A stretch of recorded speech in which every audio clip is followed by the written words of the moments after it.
নমস্কার। আজকের আলোচনার বিষয় হচ্ছে ভারতীয় সংবিধানের প্রস্তাবনা। এই ভিডিওতে আমরা জানব যে ভারতীয় প্রস্তাবনার মৌলিক ধারণা কী, তার উপাদানসমূহ কী কী, মূল শব্দগুচ্ছ যেগুলো রয়েছে যেমন সভারেন্টি, সেকুলারিজম অ্যাটসেট্রা, তাদের অর্থগুলো দেখব। এটি কি সংবিধানের অংশ কি না, এটি সংবিধান সংশোধনযোগ্য কি না, অর্থাৎ যে আর্টিকেল 368 রয়েছে 368 ধারা মতে এটা সংশোধনযোগ্য কি না, আর তার সাথে সাথে তার তাৎপর্য বা গুরুত্বগুলো কী কী রয়েছে। তো শুরুতে আমরা দেখব যে ভারতীয় সংবিধান আসার আগে আমরা প্রথমত দেখব যে আমেরিকার সংবিধান শুরু হয় এক প্রস্তাবনার মাধ্যমে বা প্রস্তাবনা দিয়ে। পৃথিবীর প্রথম সংবিধান রূপে সেটা জায়গা পায়, যেখানে প্রিএম্বল দিয়ে শুরু হয়, এবং তারপর থেকে আস্তে আস্তে বিভিন্ন দেশ সেটাকে অনুসরণ করে, এবং তার সাথে ভারতে একটা এক্সাম্পল রয়েছে। প্রস্তাবনাকে ভারতের সংবিধানের ভূমিকা, সারমর্ম, সংক্ষিপ্তসার এবং মুখবন্ধ হিসেবে অভিহিত করা হয়। বিভিন্ন নামে ভারতীয় সংবিধানের প্রস্তাবনাকে অভিহিত করা হয়, তার মধ্যে ভূমিকা, সারমর্ম, সংক্ষিপ্তসার ইত্যাদি আরও বিভিন্নভাবে এটাকে নামকরণ করা হয় বা করা যায়। এটি দেশের মূল মূল্যবোধ এবং সংবিধান রচয়িতাদের উদ্দেশ্য তুলে ধরে।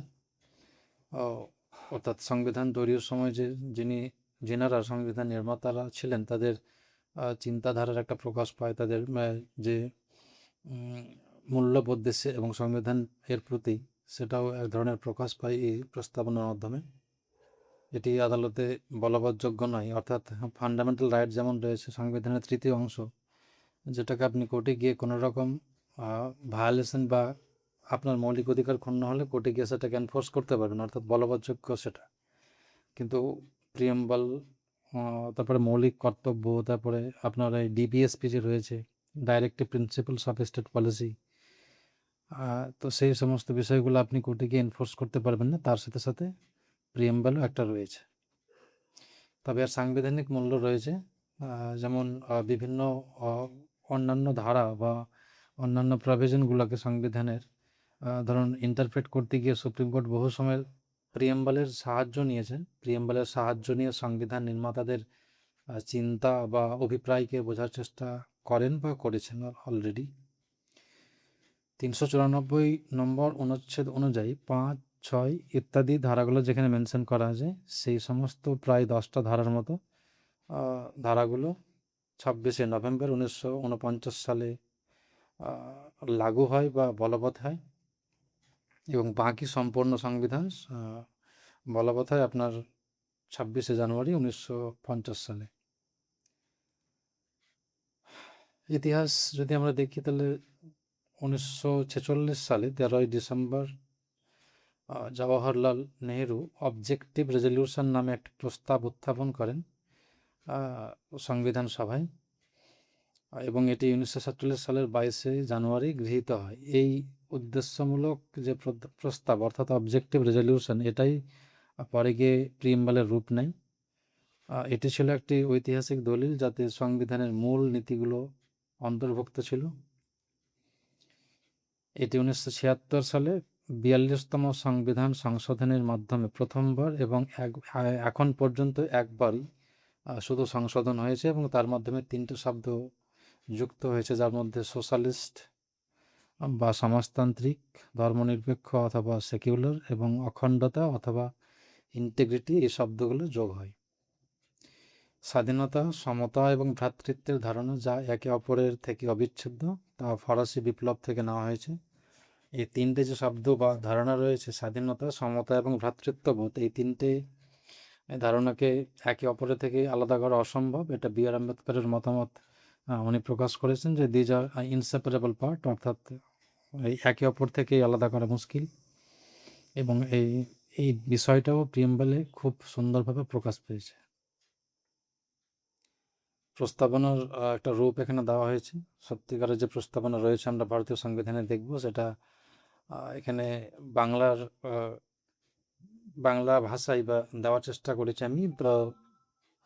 আর যদি আপনারা দেখেন তাহলে দেখে নেবেন পজ করে একটু। এই প্রস্তাবনার উপাদানসমূহ কি কি যদি আমরা দেখি তাহলে প্রথমত উৎস কি, এই যে প্রস্তাবনা রয়েছে এর কর্তৃত্বের উৎস যদি আমরা দেখি তাহলে সংবিধানের প্রস্তাবনা শুরুই হচ্ছে উই দ্য পিপল দিয়ে, অর্থাৎ আমরা বা ভারতের জনগণ, আমরাই হচ্ছে সেই সংবিধানের উৎস, শক্তির উৎস বা কর্তৃত্বের উৎস যাকে বলা হয়। তারপর প্রকৃতি যদি দেখি, ভারতকে একটি সার্বভৌম সমাজতান্ত্রিক ধর্মনিরপেক্ষ গণতান্ত্রিক এবং সাধারণতন্ত্র রূপে গড়ে তুলতে প্রতিজ্ঞাবদ্ধ হচ্ছে জনগণ। এটাও এক ধরনের প্রকাশ পাচ্ছে প্রস্তাবনার মাধ্যমে।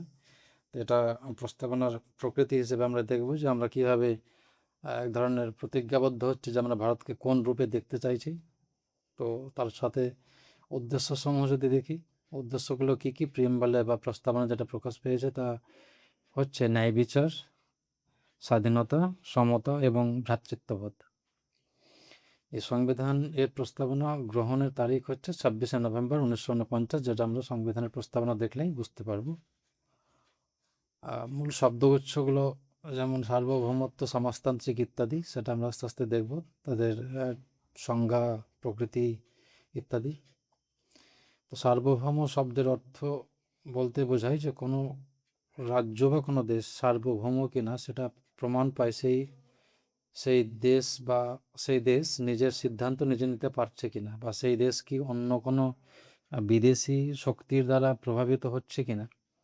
তো এই বিষয়গুলো অনেকটাই প্রমাণ করে দেয় যে কোনো দেশ সার্বভৌম কিনা। তো ভারত নিজের সিদ্ধান্ত, সেটা বাহ্যিক হোক বা আন্তরিক বা অভ্যন্তরীণ, সব বিষয়ে নিজের সিদ্ধান্ত স্বাধীনভাবে এবং ইন্ডিপেন্ডেন্টলি স্বনির্ভরভাবে নিতে পারে এবং বাইরের কোনো ইন্টারফারেন্স ছাড়াই।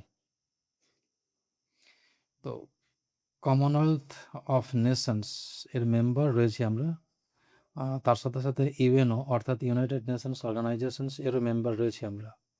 তো এটার মানে এই নয় যে আমরা আমাদের সার্বভৌমত্ব হারিয়ে ফেলেছি বা এই ধরনের কোনো সংগঠন আমাদের সার্বভৌমত্বকে প্রভাবিত করে।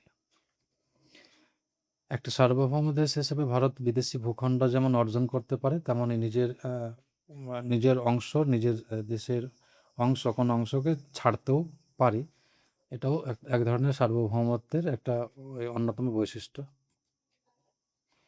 সমাজতান্ত্রিক বলতে আমরা কী বুঝি? সমাজতন্ত্রের ধারণাটি ডিপিএসপি অর্থাৎ directive principle of state policy রাজ্যের বা রাষ্ট্রের নির্দেশমূলক নীতি থেকে বা নীতিতে অন্তর্ভুক্ত রয়েছে।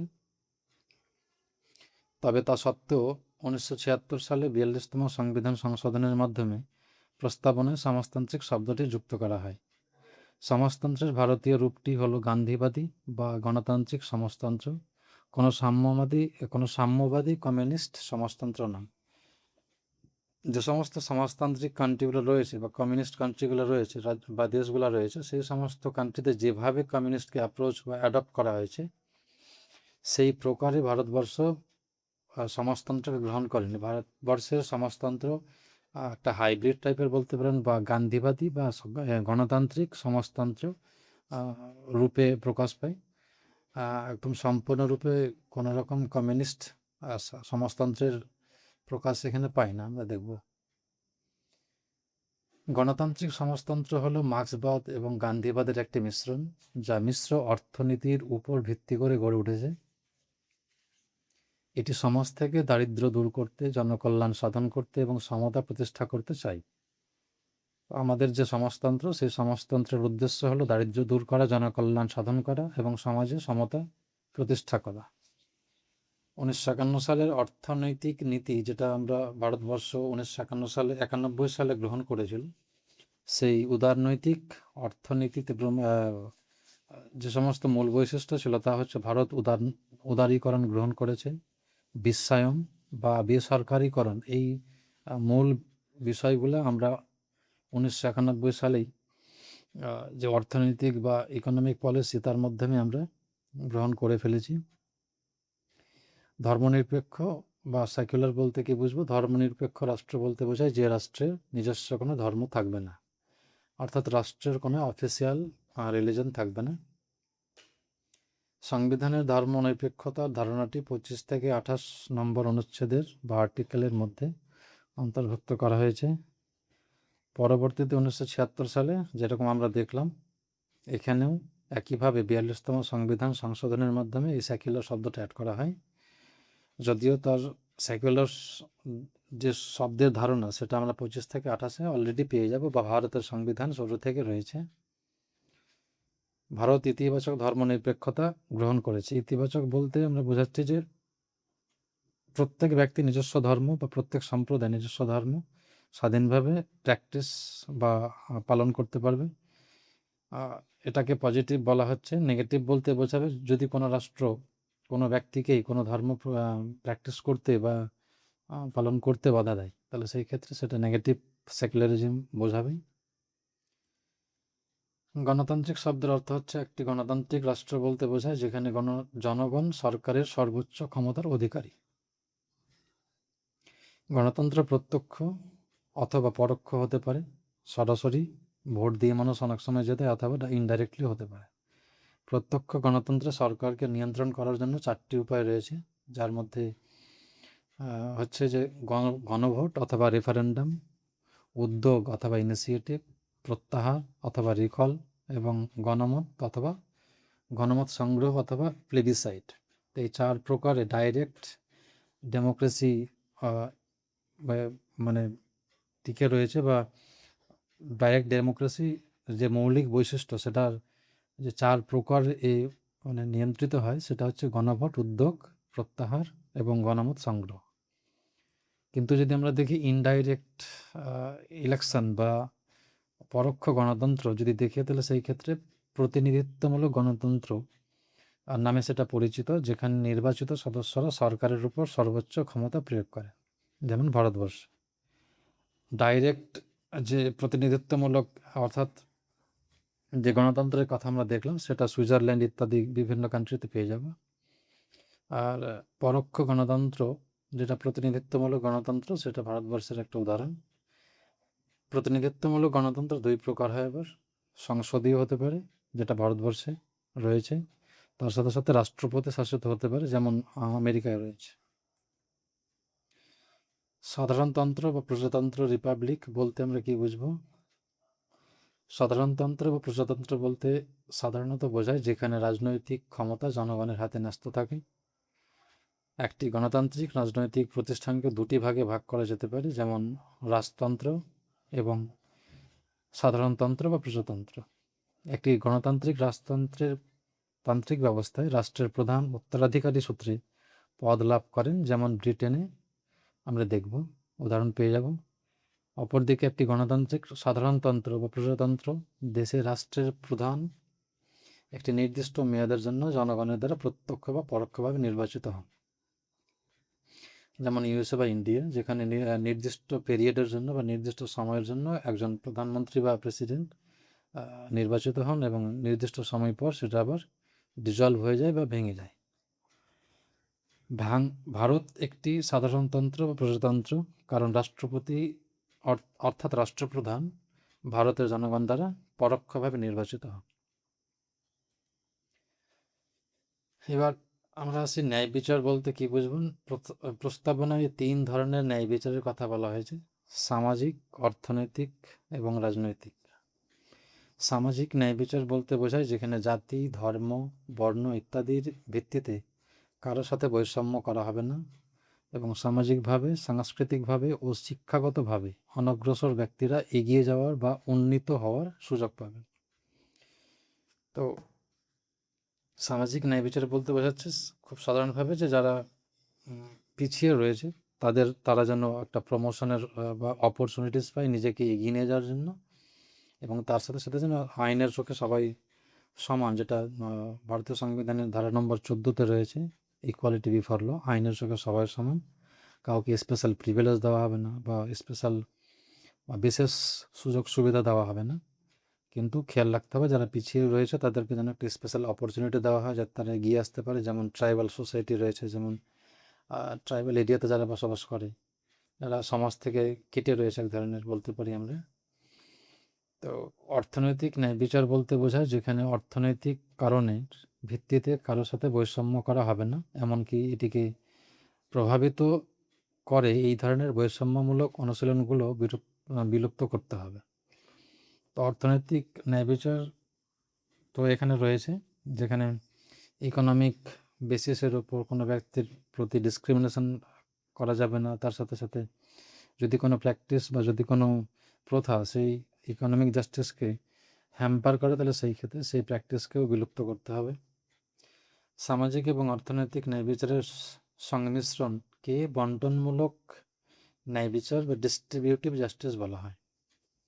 সামাজিক এবং অর্থনৈতিক ন্যায়বিচার যেটা আমরা দেখলাম, এই দুটো মিলে একটা নতুন যে ধারণার জন্ম দেয়, সেটা হচ্ছে বন্টনমূলক ন্যায়বিচার, অর্থাৎ ডিস্ট্রিবিউটিভ জাস্টিস আমরা বলতে পারি। তারপর আমরা দেখব রাজনৈতিক ন্যায়বিচার বলতে বোঝায় যেখানে কোনো বৈষম্য ছাড়াই সমস্ত নাগরিকের ভোট দেওয়ার, সরকারি দপ্তরে প্রবেশের এবং অন্যান্য সমস্ত রাজনৈতিক অধিকার ভোগ করার অধিকার থাকবে। তো রাজনৈতিক ন্যায়বিচার ভারতবর্ষে রয়েছে। প্রত্যেক ব্যক্তি নিজে ভোট দেওয়ার যে অধিকারটা রয়েছে, সরকারি দপ্তরে প্রবেশের অধিকার এবং সেইগুলোকে অ্যাক্সেস করার অধিকার ইত্যাদি রয়েছে, যদিও তার ব্যতিক্রম আপনারা দেখতে পেয়ে যাবেন। তারপর দেখব স্বাধীনতা বা লিবার্টি বলতে কি বুঝবো। সংবিধানের প্রস্তাবনায় যে শব্দগুলো প্রয়োগ করা হয়েছে, চিন্তা প্রকাশ, বিশ্বাস, ধর্ম এবং উপাসনার স্বাধীনতা সংবিধানের 3য় ভাগের পার্ট 3-তে অধীনে নিশ্চিত করা হয়েছে। সংবিধানের 3য় ভাগে, অর্থাৎ যে ফান্ডামেন্টাল রাইট বা মৌলিক অধিকার দেওয়া রয়েছে, সেখানে আমরা দেখব যে আমাদের প্রত্যেক ব্যক্তিরই নিজস্ব চিন্তা, সেটা প্রকাশ করার অধিকার, কোনো কিছুতে আমি বিশ্বাস করতে পারি, আমার ধর্ম যাই হোক, এবং আমি যাকেই উপাসনা করি সেই ক্ষেত্রে সরকার বা রাজ্য সেই বিষয়ে কোনো হস্তক্ষেপ করবে না কোনো ব্যক্তি স্বাধীনতায়। তো এই অধিকার রয়েছে প্রত্যেক ব্যক্তিরই, প্রত্যেক নাগরিকের। একটি গণতান্ত্রিক ব্যবস্থায় স্বাধীনতা হলো একটি মূল্যবান উপহার, যেখানে একজন ব্যক্তি তার ব্যক্তিগত সন্তুষ্টি, প্রবৃদ্ধি এবং বিকাশের জন্য যা খুশি তা করতে পারেন। যে কোনো সমাজে ব্যক্তি স্বাধীনতা অত্যন্ত জরুরি, তার নিজস্ব ব্যক্তিগত সন্তুষ্টি, প্রবৃদ্ধি বা বিকাশের জন্য। তা না হলে তার যে সৃজনশীলতা বা তার যে বিকাশ, সেটা সম্পূর্ণরূপে প্রকাশ পায় না। তবে তা সাংবিধানিক নিয়মের মধ্যে থেকে করতে হবে। সীমাবদ্ধতা, প্রত্যেক স্বাধীনতা নিজস্ব কিছু সীমাবদ্ধতা রয়েছে, সেই সীমাবদ্ধতার মধ্যে থেকে আপনাকে নিজের স্বাধীনতার উপভোগ করতে হবে, তার বাইরে গিয়ে পারবেন না। সমতা বা ইকুয়ালিটি বলতে বোঝায় প্রস্তাবনায় মর্যাদা ও সুযোগের সমতা প্রদান করা হয়েছে। Equality of status and of opportunity, অর্থাৎ আমরা প্রত্যেকের সমান এবং সেই যে সমস্ত সুযোগ সরকার দেবে সেটা যেন সমানভাবে সমরূপে প্রত্যেকেই পায়, এটাই এখানে মূল বিষয়। সমতা বলতে বোঝায় যেখানে কেউ বিশেষ সুবিধা পাবে না এবং রাষ্ট্র কোনো বৈষম্য ছাড়াই সকলকে সমান সুযোগ প্রদান করবে। এখানে সমতার মধ্যে অন্তর্ভুক্ত রয়েছে নাগরিক, রাজনৈতিক এবং অর্থনৈতিক সমতা। যেমন ধরুন 14 থেকে 18 নম্বর অনুচ্ছেদের মধ্যে নাগরিক সমতার কথা বলা হয়েছে। 325 এবং 326 নম্বর ধারায় বা অনুচ্ছেদে রাজনৈতিক সমতার কথা বলা হয়েছে বা তার সম্পর্কে বিধান প্রদান করা হয়েছে। 4র্থ ভাগের অর্থাৎ ডিপিএসপি বা ডাইরেক্টিভ প্রিন্সিপালস অফ স্টেট পলিসিতে বা তার অধীনে অর্থনৈতিক সমতার কথা বলা হয়েছে। ইকুয়াল ইকোনমিক জাস্টিসের কথা বলা হয়েছে, যেমন ধারা 39 তার একটা প্রমাণ, এবং তাদের সকলের মধ্যে তা প্রসারিত করতে, অর্থাৎ যে শব্দটা রয়েছে এখানে, and to promote them among all, এখানে বেসিক্যালি বলতে বোঝাচ্ছে যারা পিছিয়ে পড়া, ব্যাকওয়ার্ডেড রয়েছে, তাদের এক ধরনের অপরচুনিটি প্রোভাইড করা বা দেওয়া, যাতে করে তারা মেইন স্ট্রিমে আসতে পারে এবং বাকিদের সাথে কম্পিট বা প্রতিযোগিতা করতে পারে। সেই রকম বা সেই ধরনের সুযোগ বা সুবিধা দিয়ে দেওয়ার মাধ্যমে তাদেরকে পিছিয়ে পড়া ব্যক্তিদের সামনে নিয়ে আসা যেতে পারে, যেটাকে আমরা সাধারণ ভাষায় রিজার্ভেশন বলি বা রিজনেবল ক্লাসিফিকেশনও বলা হয়ে থাকে। তো এই রিজনেবল ক্লাসিফিকেশন যেন পজিটিভ হয়, আরবিট্রারি না হয়, সেটা নিশ্চয়ই খেয়াল রাখতে হবে। বিভিন্ন জাজমেন্টের মাধ্যমে কোর্ট এই বিষয়টা বারবার মনে করিয়ে দিয়েছেন বিভিন্ন রাজ্য বা রাষ্ট্রকে। প্রস্তাবনায় ভ্রাতৃত্ববোধের যে ধারণা রয়েছে সেটা আমরা দেখব এখানে। প্রস্তাবনায় ব্যক্তির মর্যাদা এবং জাতির ঐক্য ও অখণ্ডতা নিশ্চিতকারী ভ্রাতৃত্ববোধের কথা বলা হয়েছে। প্রত্যেক ব্যক্তির নিজস্ব মর্যাদা এবং জাতির ঐক্য ও অখণ্ডতা নিশ্চিত করতে হবে। তার মাধ্যমে কি কি সংবিধান আমাদের প্রদত্ত বা প্রদান করছে দেখুন। প্রথমত ব্রাদারহুডের কথা বললে সংবিধান, এবং তার সাথে সাথে সিঙ্গেল সিটিজেনশিপ রয়েছে, যেখানে আপনি ইউএসএতে দেখলে পেয়ে যাবেন ডুয়াল সিটিজেনশিপ, অর্থাৎ দ্বৈত নাগরিকত্ব রয়েছে। ভারতবর্ষে সিঙ্গেল সিটিজেনশিপ রয়েছে, একক নাগরিকত্ব, যেখানে ব্রাদারহুড প্রমোট হওয়ার বা বৃদ্ধি পাওয়ার চান্সটা খুব বেশি। তার সাথে সাথে আপনি মৌলিক অধিকার যদি দেখেন, ক্ষমা করবেন, মৌলিক কর্তব্য, যেটা ধারা 51 এতে পেয়ে যাব, পার্ট 4 এতে। তো সেখানে আমরা দেখব যে প্রত্যেক ব্যক্তিকে ধর্মীয়, ভাষাগত ইত্যাদি বৈচিত্র্য নির্বিশেষে প্রতিটি নাগরিকের এই ভ্রাতৃত্ববোধ বজায় রাখার কর্তব্য প্রদান করা হয়েছে। মূলত ভ্রাতৃত্ববোধ দুটি বিষয়কে নিশ্চিত করে। প্রথমত ব্যক্তির মর্যাদা এবং দ্বিতীয়ত দেশের ঐক্য ও অখণ্ডতা। তো 1976 সালে 42তম সংবিধান সংশোধনের মাধ্যমে ইন্টিগ্রিটি শব্দটা অ্যাড করা হয়। 1 নম্বর অনুচ্ছেদের ভারতীয় সংবিধানের যদি ফার্স্ট আর্টিকেল দেখি, 1 নম্বর যে আর্টিকেল বা অনুচ্ছেদ, সেখানে দেখব যে ভারতকে রাজ্যসমূহের ইউনিয়ন বলা হয়েছে। India, that is Bharat, is a union of states. এটার মানে হচ্ছে ধর্মীয়, ভাষাগত বা আঞ্চলিকতা ইত্যাদির ভিত্তিতে ভারত রাষ্ট্র থেকে কোনো রাজ্যের বিচ্ছিন্ন হওয়ার অধিকার নেই। অর্থাৎ আমরা জানি যে যেমন ইউএসএতে একটা ফেডারেশন রয়েছে বা ফেডারেলিজম যতটা স্ট্রিক্টলি বা কঠিন রূপে গ্রহণ করা হয়েছে যুক্তরাষ্ট্রীয় পরিকাঠামো, সেটা ততটা কঠিন রূপে ভারত সেই যুক্তরাষ্ট্রের পরিকাঠামোকে গ্রহণ করেনি। এখানে কেন্দ্রকে বা ভারত যে সংঘ রয়েছে সেই সংঘকে অতিরিক্ত ক্ষমতা দেওয়া হয়েছে। তো এই বিষয়গুলোর মাধ্যমে ব্রাদারহুড বা ফ্রাটার্নিটি বহু সময় প্রকাশ পায় এবং আরও স্ট্রং হয়। এটি কি সংবিধানের অংশ কিনা যদি আমরা দেখি, তাহলে বিভিন্ন কেসের মাধ্যমে, যেমন একে গোপালন কেস রয়েছে 1950 সালে, তারপরে রি বেরুবারি কেস রয়েছে, এই কেসগুলোতে সুপ্রিম কোর্ট না বলেছেন বা নেতিবাচক রূপে উত্তর দিয়েছেন যে সংবিধান এর অঙ্গ না। কিন্তু Kesavananda Bharati versus state of Kerala 1973 সালের কেস, সেই কেসটাতে সুপ্রিম কোর্ট বলেছেন যে preamble is a part of the constitution, অর্থাৎ প্রিয়াম্বল সংবিধানের একটা অঙ্গ। এবং তার সাথে সাথে union of India versus LIC মামলাতে 1995 সালের মামলাতে সুপ্রিম কোর্ট পুনরায় বলেছেন যে প্রস্তাবনা হলো সংবিধানের একটি অবিচ্ছেদ্য অঙ্গ। এবার প্রশ্ন হচ্ছে যে সংবিধানের এই প্রস্তাবনা কি সংশোধনযোগ্য কিনা। তাহলে দেখব যে যেহেতু এটা সংবিধানের অংশ হচ্ছে, তাহলে সেহেতু অংশ হওয়ার সাথে সাথে এটাও খুব সাধারণ যে 368 ধারায় যে সংবিধান সংশোধনের প্রসিডিওর বলা আছে সেটাও তাহলে এখানে লাগু হবে। তো এটি সংবিধানের একটি অংশ না হওয়া পর্যন্ত 368 নম্বর অনুচ্ছেদের অধীনে সংশোধনযোগ্য ছিল না 1973 সাল পর্যন্ত। তবে কেশবানন্দ ভারতী মামলার পর সংবিধান সংশোধন হওয়ার বা করার অধিকার পেয়ে যায়, কিন্তু সুপ্রিম কোর্ট শুধু এতটুকু বলে দেয় যে মৌলিক যে পরিকাঠামো রয়েছে বা বেসিক স্ট্রাকচার, সেটা যেন চেঞ্জ না করে পার্লামেন্ট, সেই বিষয়টা যেন খেয়াল রাখে। 1976 সালের 42তম সংবিধান সংশোধনের মাধ্যমে 3টে শব্দ যে অ্যাড করা হয়েছে সেটা আমরা জানি, সোশ্যালিস্ট, সেকুলার এবং ইন্টিগ্রিটি। এখন পর্যন্ত আর প্রস্তাবনা সংশোধন হয়নি। তো আজকের ভিডিও এতটুকুই, ধন্যবাদ।